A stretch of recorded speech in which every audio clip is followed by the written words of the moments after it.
Embracing the EV revolution in Macungie, Pennsylvania means understanding the essentials of an electric vehicle charging setup. To ensure your home charging station is efficient and reliable, trust Shafnisky Electric, your local Lehigh County area experts.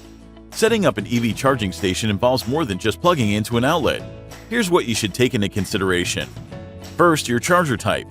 Level 1 chargers use a standard 120-volt outlet, which is convenient but slower than Level 2 chargers, which need a 240-volt circuit, similar to a clothes dryer or an electric range.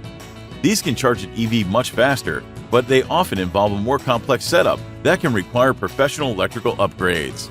Second, consider your charging frequency. Should you charge your EV every night or wait until the battery is almost empty? Understand your vehicle's charging needs and develop a routine that maximizes the lifespan of the battery. Charging safety. If your charger will be outside, it needs to be weatherproof and installed to withstand the elements. Charging safely is paramount, no matter if your setup is indoors or outdoors.